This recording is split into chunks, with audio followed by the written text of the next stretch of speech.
नमस्कार. माधुरीज किचनमध्ये तुमच्या सगळ्यांचे अगदी मनापासून स्वागत.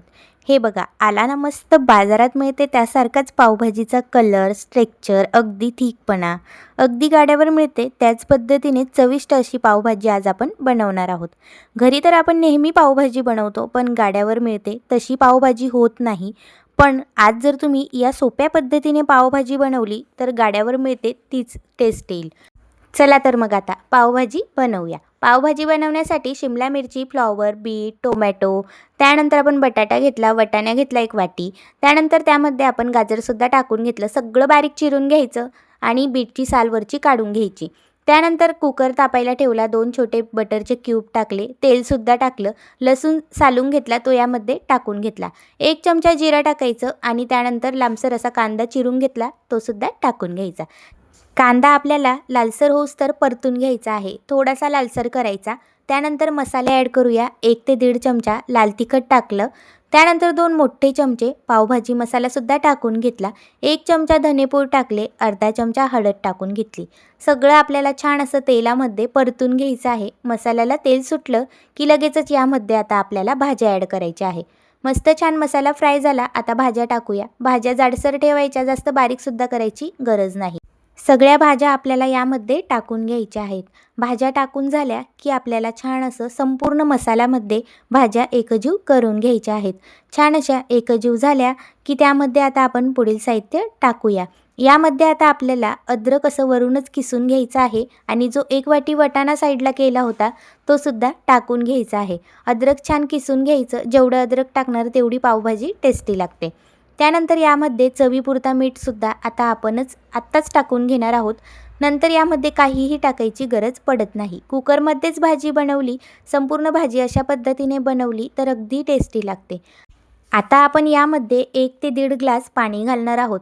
पाणी जरा कमीच घाला. जर आपल्याला नंतर वाटलं तर अजून पाणी ॲड करता येते, पण जास्त पातळ व्हायला नको. त्यानंतर थोडीशी कोथिंबीरसुद्धा टाकून घेतली आणि एकजीव करून घेतलं. आता कुकरचं झाकण लावायचं आणि 4 शिट्ट्या घेऊन घ्यायच्या. 4 शिट्टीमध्ये मस्त भाजी शिजून जाते. बघू शकता अगदी छान भाजी झालेली आहे. आता आपल्याला ही भाजी संपूर्ण ठेचून घ्यायची आहे. छान मस्त स्मॅश करून घ्यायची आणि संपूर्ण भाजी अगदी झटपट होते. कुकरमध्ये अगदी पटकन होते. ह्या पद्धतीने बनवून बघा, गाड्यावर मिळते त्याच पद्धतीने बनेल. हे बघा, छान मस्त भाजी आपली तयार झालेली आहे. आता काय करायचं, छोटीशी स्टेप आहे. त्यासाठी आपण कढईमध्ये 3 ते 4 पळी तेल टाकून घेतले. तेल तापल्यामध्ये यामध्ये चिमूटभर हिंग टाकायचं, मस्त टेस्ट येते. त्यानंतर 1 कांदा आपण बारीक चिरून घेतला, तोसुद्धा यामध्ये टाकून घ्यायचा. आपल्याला हा मस्त थोडासा तांबूस रंग येऊस्तर परतून घ्यायचा आहे. छान कांदा परतून झाला की त्यामध्ये बारीक चिरलेली कोथिंबीर टाकायची आणि अजून थोडासा पावभाजी मसाला ॲड करायचा. छान परतून झाला की संपूर्ण पावभाजी आपण जी स्मॅश करून घेतली होती ती यामध्ये टाकून घेणार आहोत. अशा पद्धतीने केली तर अगदी मार्केटसारखीच मिळते. आपल्याला बाहेर खायला जायची गरजच पडणार नाही, एवढी छान होते. बघू शकता संपूर्ण पावभाजी तयार झालेली आहे. छान झाकण ठेवायचं, 5 मिनटं वाफ काढून घ्यायची. मस्त अशी बघू शकता कलरसुद्धा आलेला आहे. बटर टाकायचं, अगदी टेस्टी लागते. या पद्धतीने जर तुम्ही पावभाजी बनवली तर अगदी कमी वेळात झटपट होते. अगदी घाईच्या वेळेत जर पाहुणे वगैरे आले त्यावेळेस बनवली तर अगदी झटपट होते. तुम्ही पावभाजीचा कलर, थिकनेस, स्ट्रेक्चर बघू शकतात. अगदी मार्केटसारखी आहे.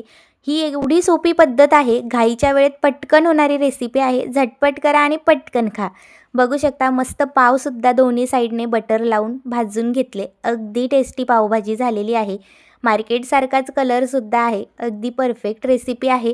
ही जर पावभाजी तुम्ही एकदा बनवली ना तर ह्याच पद्धतीने झटपट पटकन अशी पावभाजी नेहमीच बनवणार.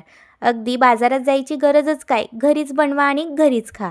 अगदी झटपट होणारी रेसिपी आहे. या पद्धतीने तुम्ही पावभाजी एकदा नक्कीच ट्राय करून बघा.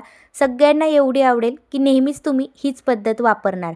बघू शकता छान मस्त पावभाजी अगदी घट्ट अशी झालेली आहे. अगदी परफेक्ट आहे. एकदा तुम्ही ही पावभाजीची रेसिपी नक्की ट्राय करा.